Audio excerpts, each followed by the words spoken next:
Assalamualaikum warahmatullahi wabarakatuh. Saya Septia Abitasari ingin membacakan tugas dari Pak Badrus, yaitu membaca nyaring, yang berada di halaman 47 yang berjudul Kota Tanpa Buku. Pernahkah kau ke toko buku, perpustakaan, atau taman bacaan? Tidakkah kau merasa istimewa berada di dalamnya? Di sekelilingmu ada berbagai tokoh dari dunia nyata dan khayal, tempat yang pernah kau kunjungi dan yang belum. Informasi dari cerita masa lalu, masa kini, dan masa depan. Semua berpandu, semua berada di dalam genggamanmu. Saat berada di antara buku, tidakkah kau merasa menjadi raja dan ratu? Ruangan dan waktu seolah menyatu tanpa batas. Kau bisa terbang, melintasi sekat negara, dan melewati berbagai zaman. Kau bisa menyelam ke dalam samudera, melayang di angkasa, bercanda dengan aneka satwa, dan berkelana di dalam padatnya kota, juga rimba raya. Kau tahu, buku adalah jendela dunia, kunci pengetahuan, dan pintu wawasan. Muhammad Hatta, sang proklamator, pernah berkata, "Aku rela di penjara asalkan bersama buku, karena dengan buku aku bebas." Melalui buku, manusia terbebas dari ketidaktahuan. Tempat-tempat yang dipenuhi buku adalah harapan berkembangnya pengetahuan dan wawasan.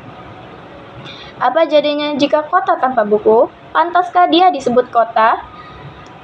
Di kota itu, mungkin kabar datang dari sumber lain, dari koran, televisi, atau internet. Mungkin informasi dan cerita dari cerita nenek moyang, berbagai dongeng-dongeng sebelum tidur, irama warganya pun tidak berbeda. Bangun pagi, bertebaran di muka bumi untuk berbagai keperluan, untuk kembali pulang siang ataupun sore harinya. Setelah itu, mereka berangkat tidur dan memulai lagi harinya berikutnya. Semua serupa. Di kota itu mungkin ada bangunan yang bernama perpustakaan. Di dalamnya, buku-buku berderet dalam rak yang tak berjama. Tidak ada tangan yang meraih dan membuka halaman demi halaman dengan sukacita. Mungkin juga ada tumpukan buku di sudut-sudut sekolah yang sepi dan berdebu, jarang dikunjungi raja. Buku-buku di sana terongkok tanpa nyawa. Bagaimana dengan kotamu?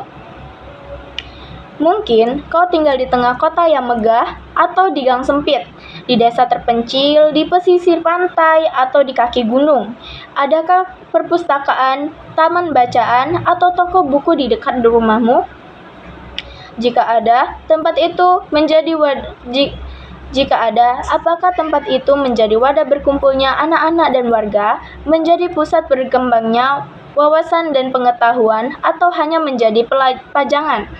Maukah kau menjadi orang yang menghidupkannya? Kau bisa mengunjunginya dan mengajak teman-teman membaca dan berbagi cerita di sana. Jadikan tempat itu sumber kegembiraan dan pengetahuan.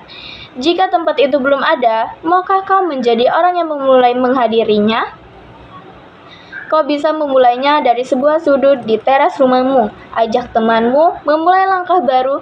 Jangan biarkan waktu berlalu tanpa buku. Siapapun dirimu, bersahabatlah dengan buku. Dia akan menjadi teman setiamu sepanjang waktu. Sekian bacaannya. Saya akhiri. Wassalamualaikum warahmatullahi wabarakatuh.